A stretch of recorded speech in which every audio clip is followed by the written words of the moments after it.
Alright, my name is Quinn Colburn, and today I'm going to talk to you about Nepal, the country of Nepal, and why it should be an appealing place to travel.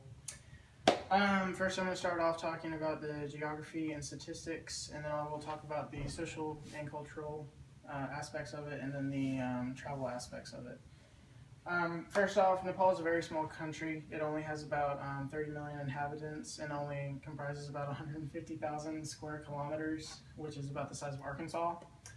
It is comprised of two major terrains, including the river basin kind of to the south, and then up north it has the Himalayas, which are the tallest mountains in the world, and it shares a border of Everest with China.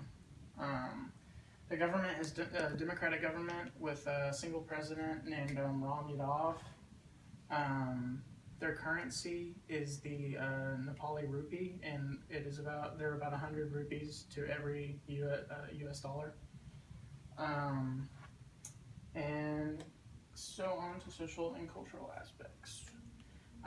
Socially, like I said, there are about 30 million people, and about 80% of those people are of Hindu religion. The rest are Buddhist, Islamic, and then there's like 1.2% Christian. As far as the cultural aspects go, they have their own kind of blend of architecture and design as well as art. It has to go along with, what I mean by blend is, since it is right between India and China, they have their own blend of both of the cultures within them. And if you look at, like, I have a couple pictures, but if you look at all the different, architectural styles, you'll see different types of each culture within it, and different representations of, like, Buddha versus the Hindu god, which name I completely forgot. The majority of the population speaks the native tongue of Nepali, or Nepalese, and all of the government organizations do use English as well. As far as the economy goes, it has a relatively low growth national product, and has a very small per capita income, approximately $2,400 per family, or per person, I guess. And yeah, the major thing as far as the economy is travel and tourism. Tourism and services related to it account for about 25% of it, including Sherpas and all the people that surround the outdoor and mountaineering aspect of the tourism.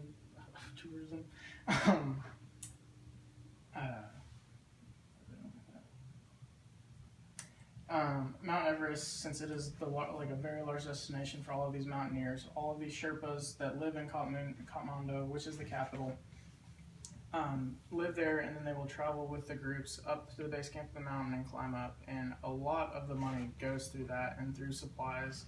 All of the supplies are upcharged, and that is how most of their money is made, aside from a small bit of restaurants and a small bit of selling of goods and trades that people manufacture outside, like in textiles. With that being said, about travel, many of the travel aspects, it's kind of a cool place to go, and according to BBC, the British Broadcast Corporation, is one of the #1 places to go for the cheapest amount of money. Kathmandu, you can get it by for about $25 a day, and getting to the country is easy. You can go by flight, or you can come by road through the south through India, but that is a much harder way to go. Flying costs about $1,400 if you were to fly from Dallas-Fort Worth. With travel to the country being easy, it's not easy to travel within the country. However, there are buses everywhere, but you usually need to travel by a 4x4 vehicle, because all of the roads are treacherous, and they have the most dangerous highways in the world. In conclusion, Nepal is a really cool place to go. They have a lot of different aspects, and I hope that this speech will inspire y'all to travel there one day.